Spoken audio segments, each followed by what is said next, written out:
Broadcasting live. It's America's longest running talk show on computers. It's Computer America, bringing you the biggest names in technology with guest interviews, new products, and your emails. Listen live at computeramerica.com on any device around the world. Email the show at live@computeramerica.com or find us on social media. Be sure to check out our website for contests, giveaways, show notes, live video stream, podcasts, and more. You're listening to Computer America.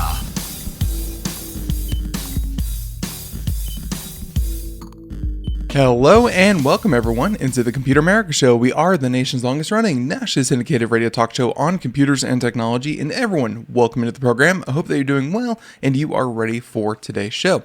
Because today on the program, you may have guessed it, Ralph Bond. He joins us every Friday to talk about, a number of stories, that number usually being 4. And these stories can be anything that science and technology, kind of touches. And it turns out that's a lot. Just browsing through the stories real quick before the show, we're going to talk about artificial organs. We're going to talk about, modern warfare and what that's going to look like. And of course, the most futuristic of them all, we're going to talk about Nokia. So all of these together is going to make for an amazing show that, hopefully leaves you a little bit more hopeful for the future because, if you can look at the news, you can see that there's a lot of stuff being reported on that makes you kind of think, wow, everything's just kind of going the wrong way. Well, good news, science and technology and all of their cousins are, a lot of great progress is being made. And Ralph, I think, does an amazing job of showing you that. So if you want to find out more, computeramerica.com. That's where you'll find everything, including past shows, future shows, show notes, articles, everything that you need to know about today's show, including the show notes, which will have links and background information, additional information that Ralph will put in. We try to keep everything a little bit more concise here for the program. But hey, safe to say, come on out to Computer America and you'll find more. More than you will find on the podcast, but we really appreciate you joining us here on the podcast. So with that being said, let's go ahead, bring Ralph on and just get started. So once again, our science and tech trends correspondent and of course, longtime Computer America contributor, Ralph, welcome back onto the program. How have you been? I'm doing okay, and it's great to be back. And if you're brand new to us, either as a podcast listener or looking at us on YouTube, and I encourage you to do both, what Ben and I do every Friday is highlight 4 articles that show us key trends and developments in a host of things. Of course, good old artificial intelligence, robotics, medical technology, sustainable energy technology, transportation advances, agricultural tech, construction technology, space research, physics, you name it. But here's the deal. Most important of all, we're going to give you hope for a better future thanks to the amazing breakthroughs happening every single day in the world of science and technology. Yeah, and I think that you have picked out some amazing stories that we sure haven't covered here on the regular show. So with that being said, we're going to start with story number 1, and it's not the most unheard of idea, but at the same time, it's one that has yet to see really widespread adoption, and a little bit of everything helps. So Ralph, let's talk about story number 1. Yeah, this is the first building block in what might be a trend for the future. This first story comes from Inside EVs, which of course stands for electric vehicles, InsideEVs.com. Headline: this wireless charging road is more powerful than most Tesla Superchargers. Well, that headline got me right away. Subhead. Actually, and Ralph, actually, before we get into this, and this has to do with AI, and it's completely off topic, and we're going to have a little deviation here just for a minute. Sure. Did you see the AI Coca-Cola commercial that they put out? No, not yet. Okay, so there's a AI Coca-Cola commercial. It probably won't get taken out. Let's see. So Coke 2025 AI ad. So we're gonna have that playing in the background, so Ralph can kind of see it as well. We're gonna go ahead and mute Sounds that. Cool. But there's some scary stuff out there in terms of just how real it is. Yeah, what kind of what kind of tipped me off was the article that we're about to do has a picture, for those who can't see it, of a tractor trailer. And Ralph, this is all AI, obviously. I think a lot of people can kind of pick up on it pretty quick. Coca-Cola decided that this is how they're going to, because they usually put out a yearly ad that's pretty, pretty profound. Sure. the way that the trucks, and I saw a diagram of all the different configurations of the wheels on the trucks, and Yeah. it shifts every single time. Like there's no consistency from shot to shot over, Huh. two wheels in the back, three wheels in the middle, one Oh, wheel in the back, weird. one wheel in the middle. Yeah, it just constantly is shifting, and how I many can see axles it that. has. Yeah. And I was, just kind of, Huh. Ralph, we talk about AI on the show pretty often, but I was kind of curious, it's now, Coke is a fairly large company. And again, this image here from this article is what kind of brought Yeah. it to mind. I was just kind of Yeah. curious, we're going to see more because right now AI is kind of sequestered to this part of the internet where it's like, oh, it's kind of fun, it's cheeky, it's not really ready for mainstream. Right. So people play with it as like a hobby.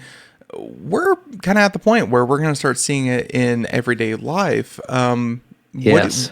what do you think about AI ads and whatnot?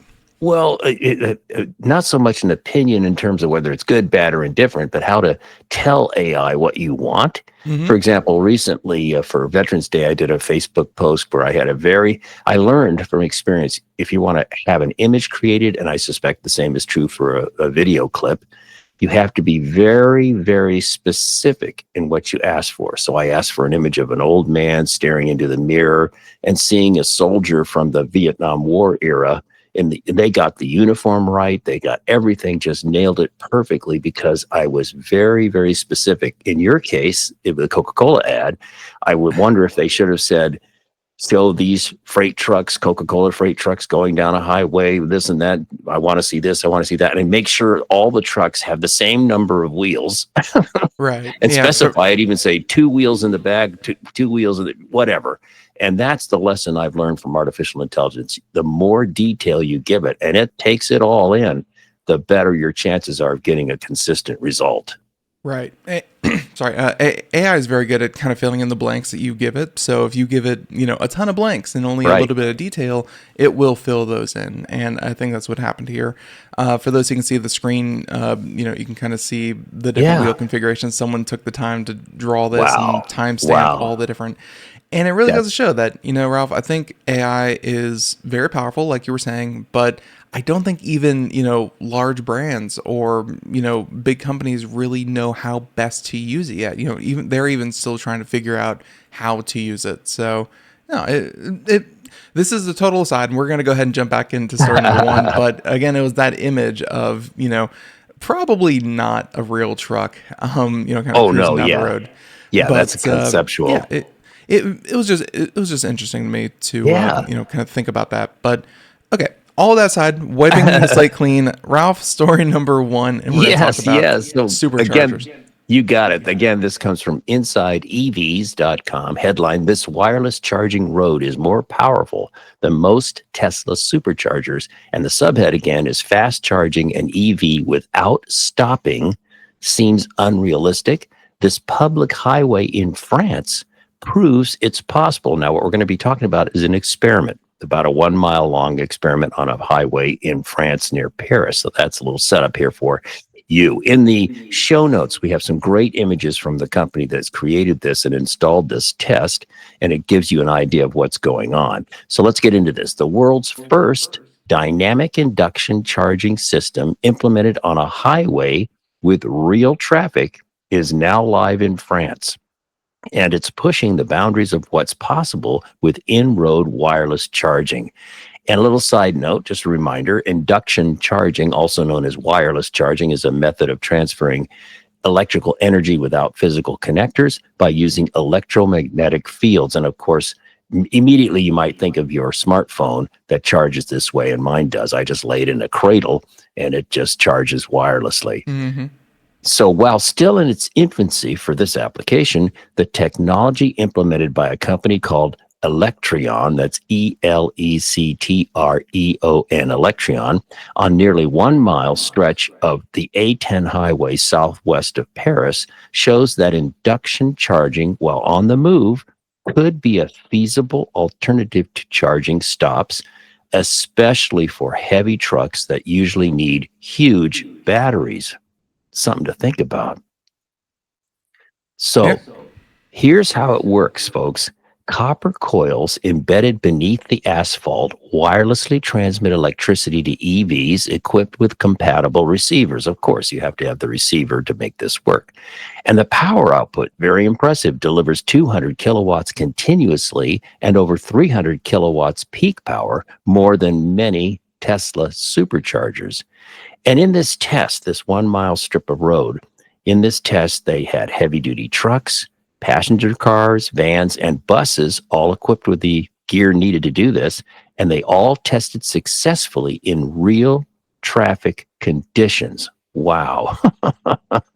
Yeah, and like they have a video up on their site that shows, a car Right. going 100 hours without stopping, and that was for a car. That was for an earlier, kind of test of the technology. But the test that they set up, which we just showed on screen, was the car essentially driving in a straight circle, no Right. braking, no Sure. start. So it was a little bit different, but I mean, the car still drove for 100 hours. Like that did happen. Yeah. Yeah. But yeah, real world conditions are different. Absolutely. And that's something we'll talk about here in a second in terms of kind of a reality check on this.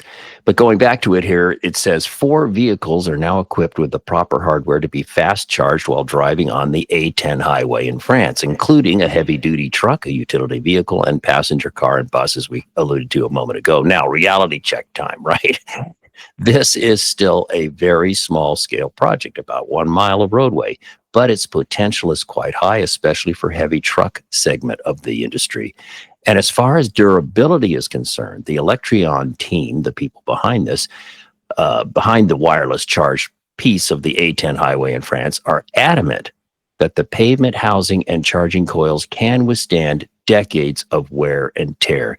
But Ben, what's your thought about reality check of delivering this technology to the world? I've got some thoughts. Yeah, my immediate concern is, kind of the durability and maybe the interference it may come up with, with other communication devices that, if you've driven in a car, a very, very modern car, it is just chock full of Bluetooth and, connectors and information, sensors and whatnot. I'm not saying that it instantly will. I'm not saying, 5G and it's going to do all that kind of thing, but it's a good technology. 1 mile of road is a far cry from, the millions of miles of road that Europe and the US have, kind of layered everywhere. But I think for getting, a regular strip, like the one I immediately think of that they're trying to get hydrogen fuel cell and electric vehicles is like Coca-Cola bottling plant to Coca-Cola distribution center, places that are like, Yes. and I just saw the ad, so Coke's on my mind, but, from 2 regularly traveled points and everything in between, you could severely cut your fuel. Great idea. A lot, this is the first, like you said, not even the first step. This is like, step 5 out of 10, whatever it may be, but it shows promise that they're still testing it. So Yeah. What's yours? And Ben, I couldn't agree more with your analysis or your view that this would make sense for specific limited applications. I live a stone's throw away from a massive Amazon processing facility, and I could see having this embedded in the floors of that factory so that electric delivery vehicles could just constantly work, or in a military base situation, or an airport where you have baggage vehicles, instead of being fossil fuel based, being all electric and not having to recharge constantly because you have this embedded capability into the pavement. So that's where I think it makes sense. Retrofitting our entire highway system would be a stunning feat. Yeah, I'm sorry, it really would be. And let's face it, our highway system could probably do with a little bit of a refresh. But I will say that for specific stretches of road or applications, like you said, like warehouse and stuff, this is viable. I really believe that, like, through battery technology that we keep talking about and charging technology, this will be a thing. It's just, where does it make the most sense to put it first? Exactly. Because as nice as it would be to put it everywhere, probably not the most practical. So, Yeah, right. very, very cool though. And hey, a mile is more than we've seen before. So really amazing. Story number 1, ladies and gentlemen, if you want to find out more information, go to the website right there. Story number 1, Ralph has all of the links. So we'll go ahead and scroll down here to story number 2. And, if you ever have one of those pesky tanks rolling around that you're like, how do I get rid of this thing? Well, Ralph somehow managed to find the answer to, taking out tanks in his research. So Ralph, let's talk about FireAnt. Yeah. This comes from Interesting Engineering, posted on MSN, one of my favorite outlets being interestingengineering.com. Headline, Meet FireAnt. U.S. firm unveils mini tank killer robot built to hunt heavy armor. Wow. This is all part of Swarm Robotics, and we'll talk about that. Arizona-based U.S. robotics firm Swarmbotics AI has unveiled a new generation of ground-based autonomous systems, robots, designed to operate in coordinated swarms and deliver anti-tank effects, marking another evolution in the fast-growing field of robotic warfare, and I would say swarm robotics, and we'll get into that some more. And I actually inserted in the show note my little side comment. And by the way, with the show notes, folks, I insert additional information, sometimes tutorial stuff, because the authors of these articles often assume you know what they're talking about. But again, let me kind of soapbox here for a second. Swarm robotics for military use has been a hot trend in combat tech for several years, so there's nothing new on that concept. There are many other examples, including aerial, ground, and maritime systems that operate in coordinated groups to overwhelm, confuse, or outmaneuver adversaries. Some notable examples include the U.S. Perdix drones, DARPA's offset program, and China's swarming loitering munitions. What a funny phrase. And loitering munitions, okay. And well beyond military applications, and well beyond military applications, for example, NASA is looking into the use of swarm robotics for building a base on the moon. So swarm robotics, friend, key trend, keep an eye on it. It's developing and growing and growing. Yeah.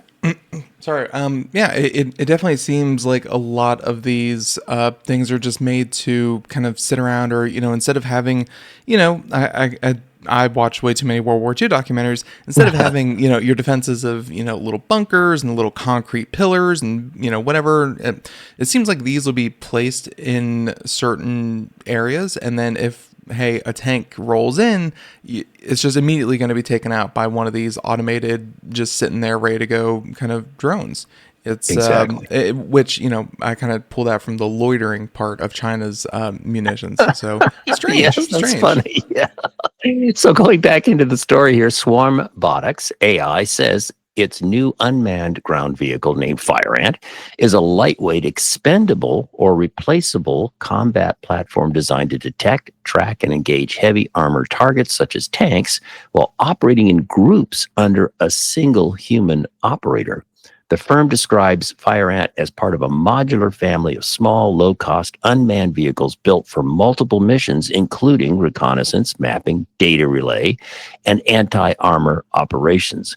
And these little guys have some great features. First of all, the whole bit about swarm coordination. It operates in packs under a single human operator. So that's a multiple swarm thing. And each swarm can function semi-independently, sharing targeting data and adapting to changing battlefield conditions in real time.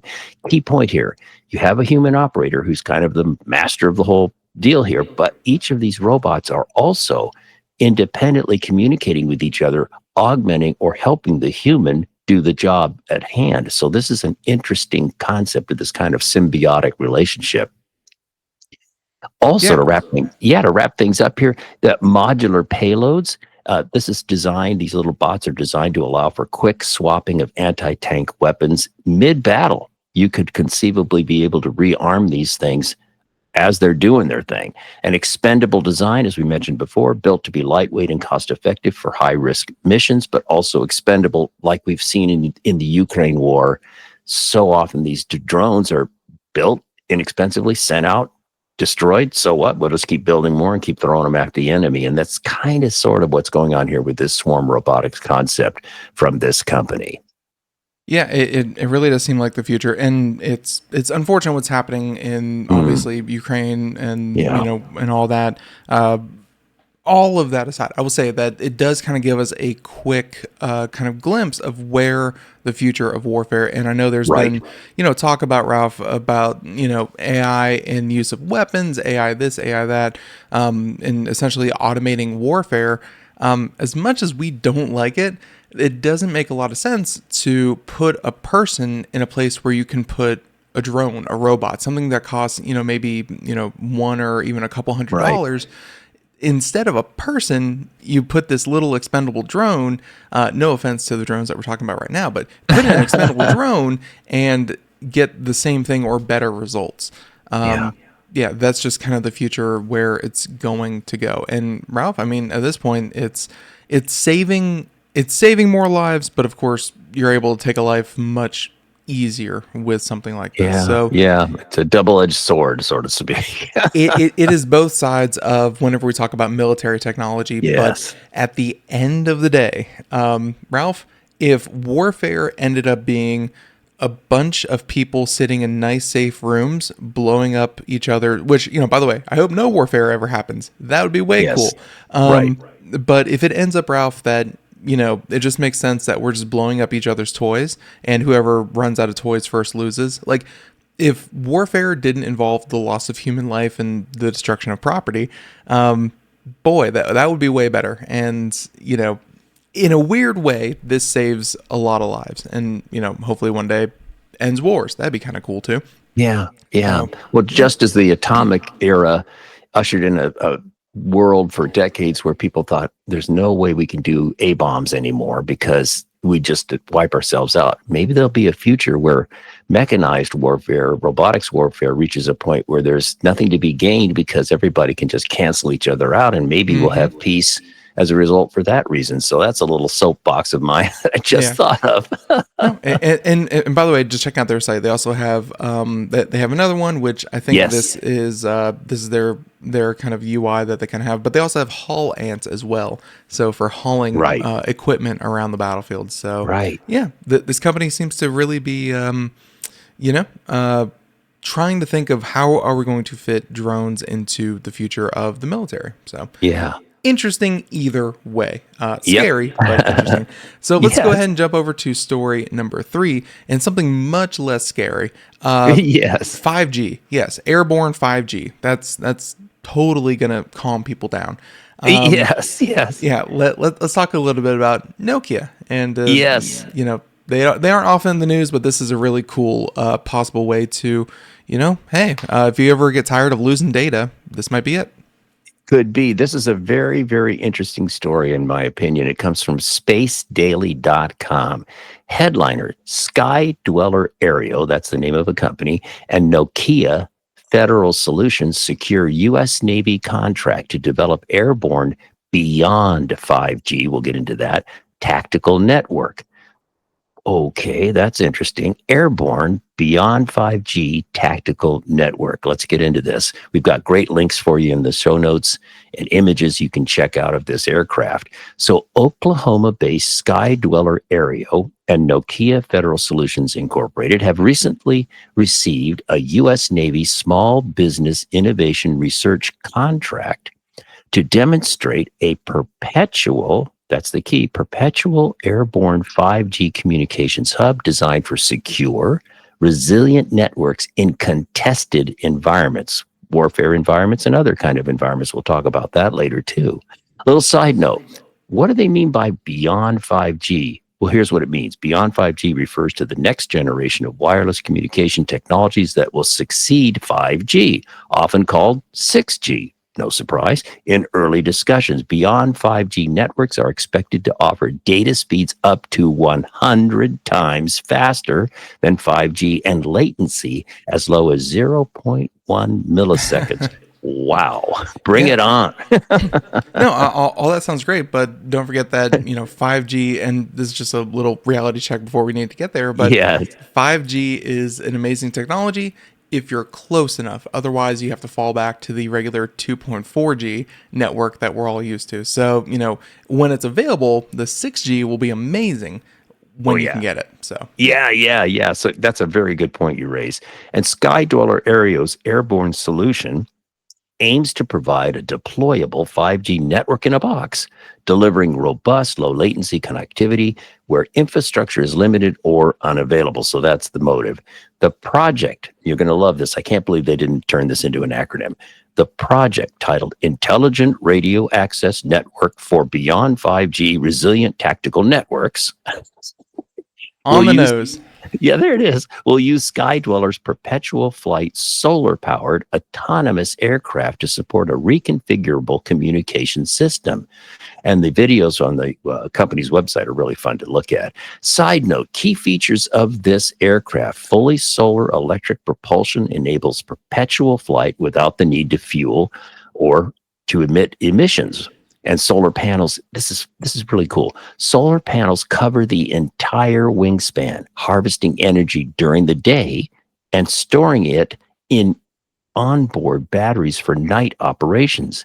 And you're going to love this, Ben. And the image you're showing here kind of alludes to this. Wingspan is comparable to a Boeing 747, about 70 meters or about 230 feet. What?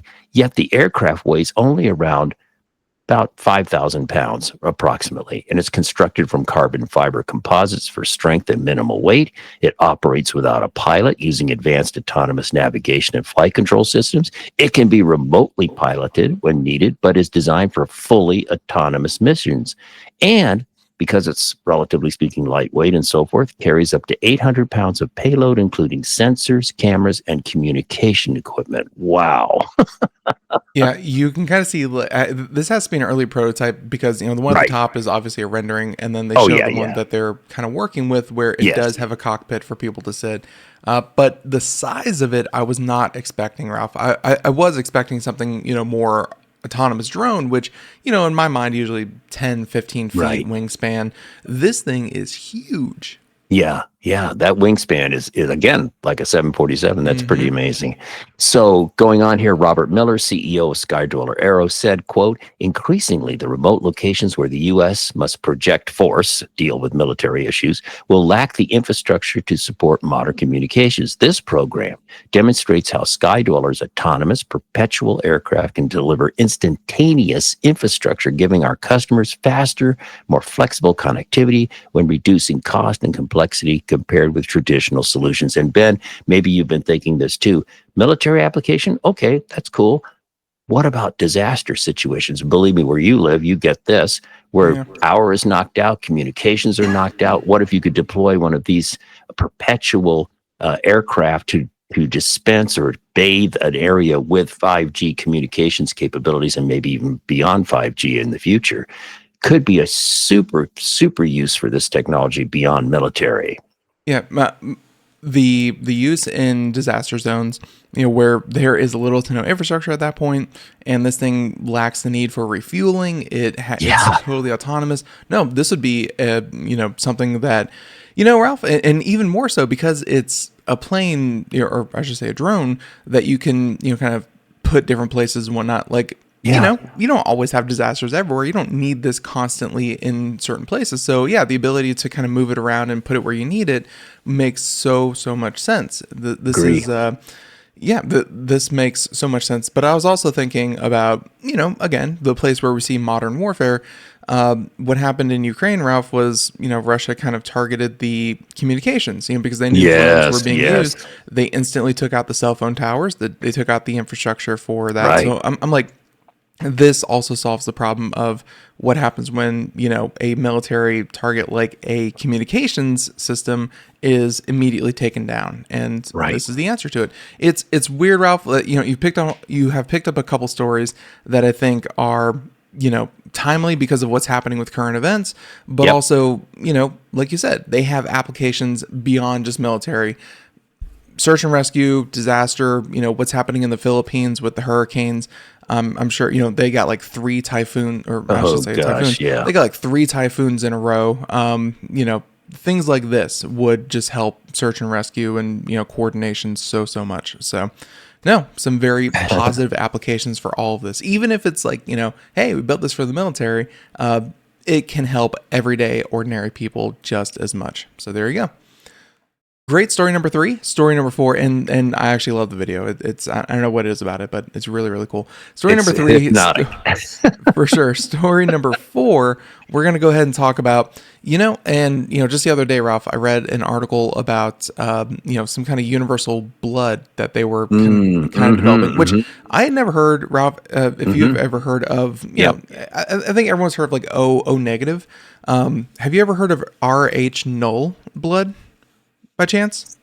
Possibly. It sounds a little familiar. So, I do know what you're talking about with the idea of having a universal blood, which would be a huge help. Yeah. So if anyone out there who wants to go find the article, just look up RH null blood, and you'll find this blood that can be accepted by all. But this one is close, but not the same thing. This could be, something that helps I guess so many people, because organ rejection is kind of a problem. And I think the kidney is a little bit more sensitive to that because of its filter properties and what it has to do. Ralph, you found story number 4 that, would be a breakthrough in its own. So let's talk about story number 4. Yes, absolutely. And for new listeners and viewers, we usually end each Friday segment with a medical technology story. And you want to walk away feeling good, uplifted, hopeful. This story's for you. It comes from sciencealert.com. Headline: Breakthrough. Scientists create universal kidney to match any blood type. Well, they've created a way to make the kidney universal. So we'll get into that. There's some great links. There's a link to the research paper. There's kind of a gross, weird looking picture here of a kidney, but nonetheless, let's get into this. So let's it looks like a chicken breast, in like It does. in like a vacuum Ew. seal, but ew, indeed.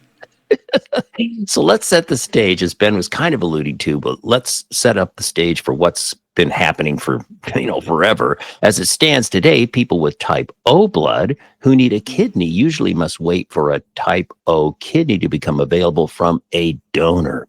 That accounts for more than half of the people on wait lists, because type O kidneys can function in people with other blood types, but they're in short supply. While it's currently possible to transplant kidneys of different blood types by training the recipient's body not to reject the organ, the existing process is far from perfect and not particularly practical. I think we all are kind of aware of this. Overall, it's time-consuming, expensive, and risky, and it also requires living donors to work, as the recipient needs time to be prepped. So there's all the issues we all, I think, are aware of with kidney transplants and kidney issues. But here's the big news. After a decade of work, researchers are closer than ever to a key breakthrough in kidney organ transplants, being able to transfer kidneys from donors with different blood types than the recipients, which could significantly speed up waiting times and save lives. And man, I tell you, if this is a great way to end the show, so uplifting. Absolutely. And, if you're trying to get on the market for selling your kidney, hurry up, because this would just slash the price of black market kidneys. So good luck. I hadn't thought of that. So let's talk about who's responsible for this work. A team of institutions in Canada, the University of British Columbia, and supported by Vancouver Coastal Health Research Institute. These are folks just up the road from me. I live in Oregon. And China, the West China Hospital in Chengdu, I hope I'm saying that right, has managed to create a universal kidney, which can, in theory, be accepted by any patient. Their test organs survived and functioned for several days in the body of a brain-dead recipient whose family consented to the research. Here, the researchers effectively converted a type A kidney into a type O kidney using special, previously identified enzymes that strip away the sugar molecules, antigens, acting as markers of type A blood. Wow. Just, applause. Talk about significant breakthrough and life-saving as well. No, it's the ability to, turn not just blood, but organs into universal organs so that any recipient can get them. You know, Ralph, I'm sure a lot of it is just the logistics of how do we get the proper blood? How do we get the proper organ? How do we get that into the right person? How do we, just the idea that our body is going to reject these things and, just try to hurt itself.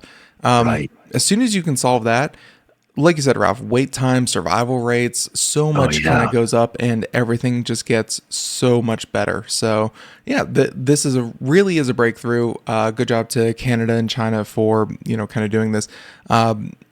Amazing for the family to kind of allow this kind of research to go through. And yeah, this could save so many lives. Looking forward to hearing even more about this. And hope to never have to eat a kidney outside the body again. I hope those are safely inside people's bodies. We like that. Yes. Okay, Ralph. So that was story number 4. Ladies and gentlemen, we try to keep the show a little bit more condensed for your listening pleasure. So we only cover 4 stories here on the program every week. But that doesn't mean Ralph only finds 4. No, he finds a ton of stories. And well, the honorable mentions, they're great stories. You should definitely check them out. Just as good as any of the other stories, but you're going to find those at computeramerica.com at the bottom, and you'll find links to the research papers in general, links to the articles at the very least where they come from. And Ralph, we can at least give them the headlines so they can head out to the website and check them out themselves. You got it. Here's another medical one from sciencealert.com. Headline: Dentists could soon regrow your tooth enamel with a simple gel. Another good example of advancements in dental. Some number of months ago, we talked about how they could take a patient's stem cells and actually grow teeth. That was a story many months ago. Here's another interesting kind of semi-related story in the world of dental science. And the next one comes from The Cool Down, which is an outlet on MSN. Headline: Startup unveils incredible technology that could slash household energy use, transforms every building, and so on and so forth. Very interesting, coming out of the Netherlands. Check that out. Our next honorable mention comes from electronics4u.com. Printing solar cells like newspaper. This talks about a technology where in the old days, well, they still do it, I guess, real paper newspapers were just sort of, you've seen the videos maybe of the machines just spitting out page after page after page in a contiguous roll, and then it's cut and put together to make an actual physical newspaper, right? These fellows and people decided, let's check it out. Let's see if we can make solar panels by just sort of spewing them out in a roll and then cutting them and putting them into the housings that are necessary to make a solar panel. A fascinating mechanical story of production. Check that one out. That's really good. And our last honorable mention is a really charming story. I love this one, from the Cockrell School of Engineering, University of Texas at Austin. And the headline is: This first-year student invented a firefighting robot, kind of related to the FireAnt story we did earlier in the show. In this case, he's created this very clever, very capable mobile robot that can withstand incredibly intense firefighting environments. So check that story out. It's a great way to get inspiration and feel good about our students in universities today. For sure. I will say one little anecdote before we kind of wrap up the show here, Ralph. We had some family friends visit over the past weekend. One of them is a firefighter down in Dallas, and he said that his station actually got a firefighting robot. It was a little drone. It was like a little hose on a remote control. And they can, kind of send it in there. He said it was great. They loved it. They loved sending it in for about 3 days, and then it broke, and it's been like 3 years, and they haven't been able to use it since. Oh no! Not saying that the student's robot is is going to have the same problem. I will just say that it's going to take these technologies, and it's going to take a lot of different kinds of them, and they got to be kind of sustainable. So yeah. Hey, if a 17-year-old can do it in a basement, although he looks like he has a serious workshop there. Yes. Hey, maybe it would be something more usable. So, ladies and gentlemen, with all that being said, I don't need to put water on the whole situation. Ladies and gentlemen, if you want to find out more, computeramerica.com. Really enjoy when you come out, check out the show, check out the show notes. Ralph puts a lot of work into them. By the time that you hear this, you can see the show notes. And ladies and gentlemen, until next Friday, Ralph joins us every single week to be our science and tech trends correspondent. And until then, have a great day. Thank you so much. Do something fun this weekend. We will catch you back next time. Until then, have a good one. Bye, everyone.